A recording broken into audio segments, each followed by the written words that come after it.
Hey everyone, Brian here from Vintage Classic Specialist.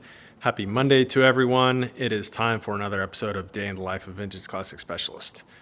So I'm going to jump around a bit here today. Come back to this. Let me go ahead and start off with this, the 66 Ghia that I've been working on here. It's a mini or maybe a micro project, basically just doing a brake job, but then some other things kind of popped up on it. Namely rear axle boots, which one of them was torn very badly, and then also the rear axle seals, the ones at the end of the axles that are prone to leak. So I did all that, and rotten fuel line on the front, and cracked steering disc, steering coupler disc there. So yeah, brake job ended up turning into a bunch of other little things too, but you know, we gotta do those things to make sure the car is safe and reliable and all that good stuff. Anyway, so today I pretty much bled the brakes with Rafa's help. Of course, it's a two-person job, at least the way we do it, old school style. And you know, I don't know. Some cars are just harder to bleed the brakes than other cars, and this was definitely one of them. So we probably went around the whole car 4 times, maybe 5. I don't know. And finally got the pedal up where we were happy with it. And yeah, so it has brakes now. They feel good. And I also, of course, like I mentioned, replaced the steering coupler up underneath of there, and put a new fuel line in, put the tank back in, and put the wheels back on. I checked on the back, and somebody had replaced the fuel line in the back of the car at some point, so I didn't do anything with that. It wasn't a braided like German style hose. It was more like an auto parts store hose, but it felt very compliant and soft, like it was relatively new. So I just left it alone, felt fine.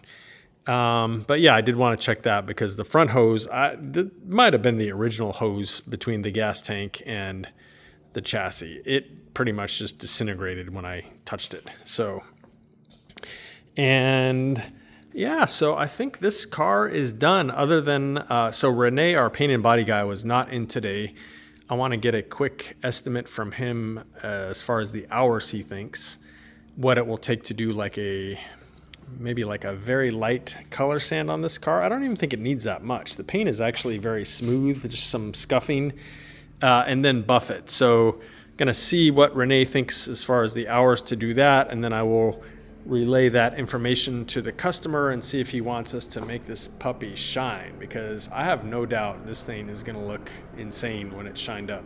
The paint is actually, other than some little minor stuff here and there, but overall the paint seems to be in amazing shape, and I think it's really going to shine and look amazing if he will just allow us to have Rene work his magic on it. So we'll see. I'll get him that number in the morning, and hopefully he says yes, and who knows, we may do it tomorrow.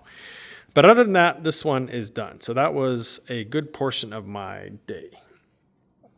Let's talk about Mr. Rafa here. So as you can see, the rear apron is now on the bus and the back bumper.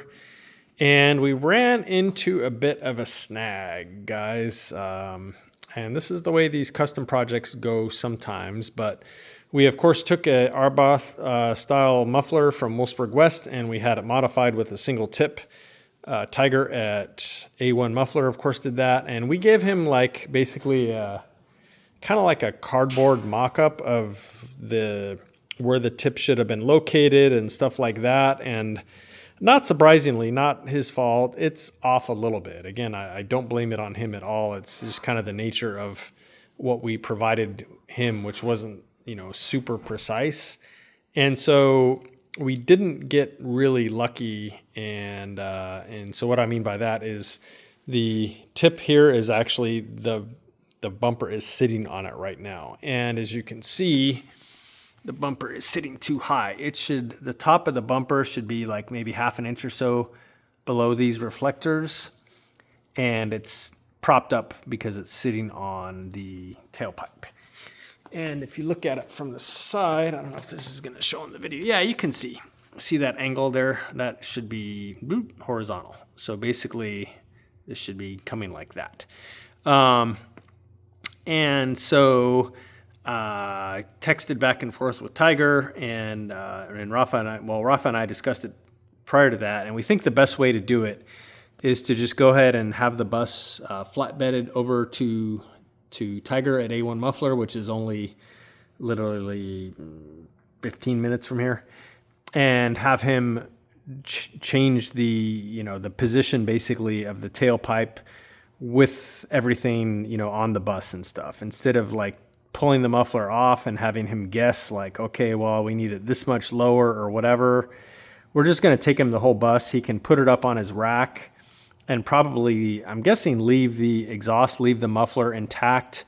And I'm thinking he's probably going to be able to get up in there and cut. You can see this is pieced together like a couple pieces where it comes out of the muffler body. So probably leave that one on there and then cut it here and change the angle and stuff a little bit. And then the other thing that we want him to do is go ahead and shorten this a little bit. We're thinking like maybe 2 inches shorter, or if the end of it was about there where my hand is instead of there. I don't think it looks bad how it is, but I think it would look better if it were maybe like 2 inches shorter. So that's kind of what Rafa and I came up with. So lower it down so the bumper can clear, and then also shorten it if he's able to do that. So, and of course I'm happy to pay for all that work, because again, we basically gave him like a cardboard, sort of mock-up of where that needed to go and stuff. And so not surprisingly, it's off a little bit. So anyway, that is what's going on with the barn door. So Rafa did finish the choke linkage and cable and all that stuff today. That ended up being a way bigger project than we would have thought. But again, sometimes these cars with custom and old school speed parts on them, sometimes that's just how it goes. You gotta get things to work. So anyway, but it looks amazing, we think. So we're still trying to be on track to bring this bus out to Treffen, which is in the very early June, I believe. And so I think we're on target. So hoping to get the bus to Tiger. He said something about next week. I was kind of hoping we could bring it earlier, but we're kind of at his mercy as far as him having availability and time to take care of that. But then other than that, once we get that, excuse me, guys, get the bumper like finally fitted and stuff on there. It's loose now, obviously, because we couldn't tighten it down on all the way. It's sitting against the tailpipe. Anyway, the muffler, and once that's fixed, the bumper will go on the rest of the way.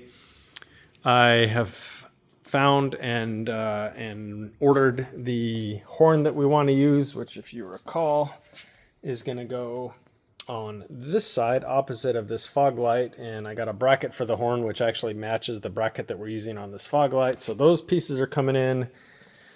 His spare tire and wheel that match these are coming in. We need to have our pinstriping guy put the pinstripe on there. The front right-hand drive barn door floor mat, I believe, is on its way, working its way here from South America, literally. And those are pretty much the things that are left on this bus, guys. Electrical's all tested out. The motor, if you follow the channel, it's been dyno tested and stuff, and it should be ready to rock and roll. So getting super close. Minor hang up here with this, but we're not worried about it. We have time, we think, to still make our sort of deadline of Octo as far as rolling this bus out for its public debut here. So that was Rafa's day.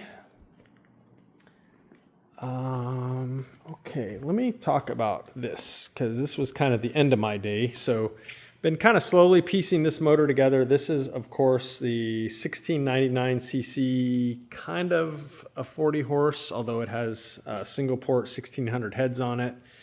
1699cc, so basically 1600 pistons and cylinders, counterweighted 74 millimeter crank, so it'll be very smooth and be able to rev higher than a non-counterweighted, stock crank essentially. And then the dual Cadron style 40 millimeter carburetors, which I'm still waiting on the old school air cleaners and better linkage than this junk linkage that comes with the kit.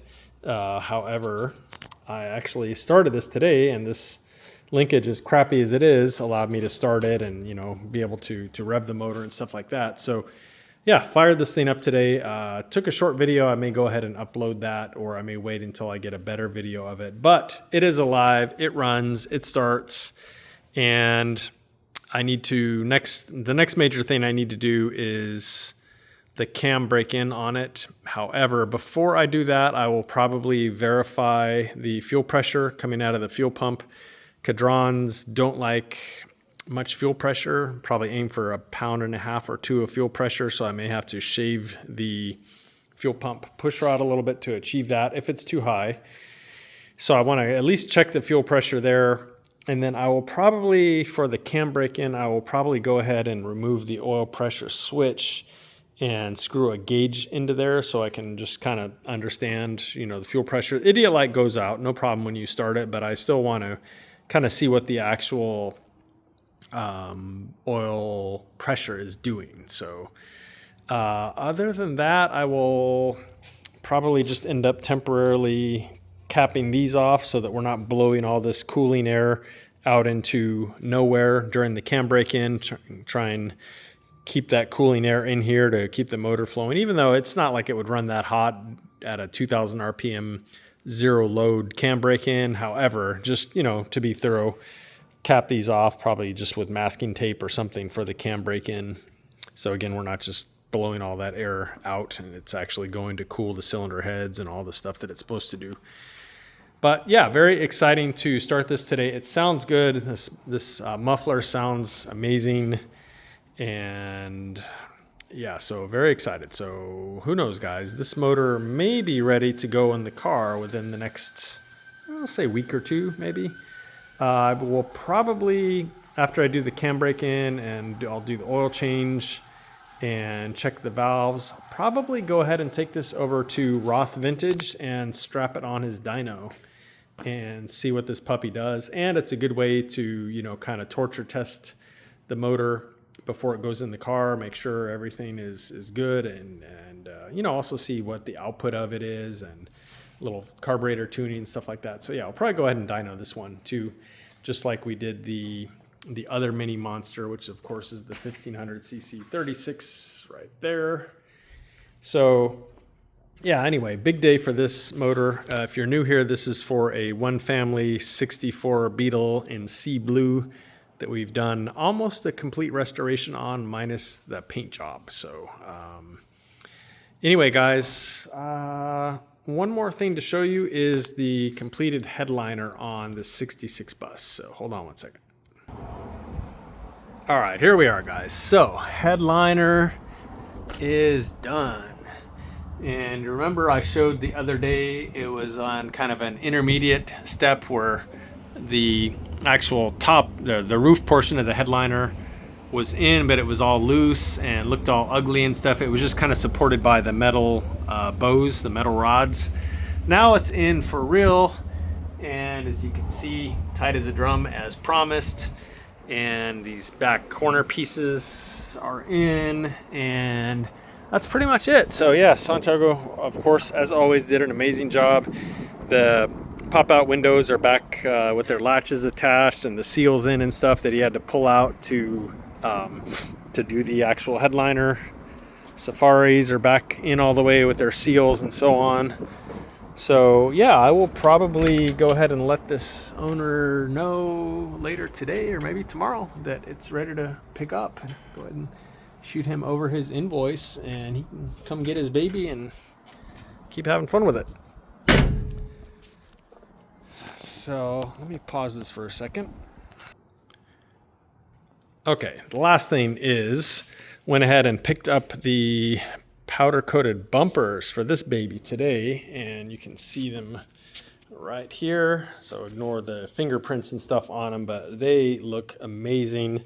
So today we ordered all of the, these have like plastic guards that go on the ends and a plastic or kind of rubber guard that goes all the way along them, along the middle where you can see that groove, and the bumpers, which are kind of like giant shock absorbers, and the hardware, all that stuff we're supposed to get it in the morning. So next time you see this car, probably when I do the show tomorrow, it will have bumpers on it, and it's gonna pretty much be looking like a done car then, with the exception of those, which I'm still waiting on from our connection down in Mexico. He seems to be struggling to get us a pair of those NOS lenses. I don't know why, but we'll get them eventually. But yeah, other than probably those, it should look like a complete car tomorrow with bumpers and everything on it. So look out for that. So guys, that is it for today. Thank you all for watching, and we'll see you again soon. Bye.